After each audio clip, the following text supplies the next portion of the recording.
తాకట్లో ఉన్న మీ బంగారాన్ని విడిపించి ఆ రోజు ఆన్లైన్ రేటుకి కొంటాం. Sharma gold company.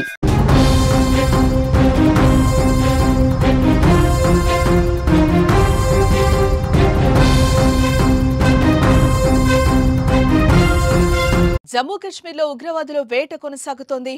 అవంతిపురాలో మరో ఎన్కౌంటర్ జరిగింది. నాదర్, ట్రాల్ ప్రాంతాల్లో భద్రతా బలగాలు ఉగ్రవాదులకు మధ్య ఎదురు కాల్పులు కొనసాగుతున్నాయి. ఈ రోజు ఉదయం టెర్రరిస్టుల కోసం గాలించగా నాదర్, ట్రాల్ ప్రాంతాల్లో ఎదురుపడ్డారు. భద్రతా బలగాలను చూసిన వెంటనే ఉగ్రవాదులు కాల్పులకు తెగబడ్డారు. వెంటనే భద్రతా బలగాలు కూడా ప్రతిగా కాల్పులు జరుపుతున్నాయి. ఇప్పటి వరకు ఓ ఉగ్రవాదిని హతమార్చినట్లుగా తెలుస్తోంది. జైషే మహమ్మద్ ఉగ్రవాదిని భారత దళాలు కాల్చి చంపాయి. మరో ముగ్గురు ఉగ్రవాదులు ఉన్నట్లుగా తెలుస్తోంది. వారిని లేపేసేందుకు కాల్పులు జరుగుతున్నాయి.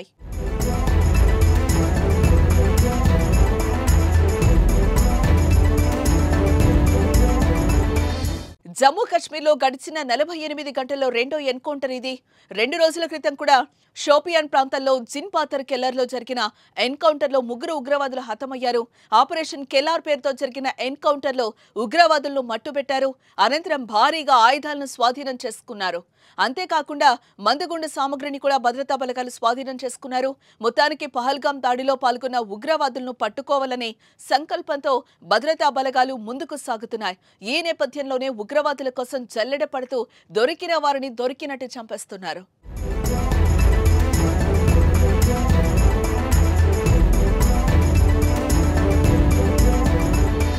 పహల్గాం ఉగ్రదాడి తర్వాత జమ్మూలో ఉగ్రవాదులపై కేంద్రం దృష్టి సారించింది.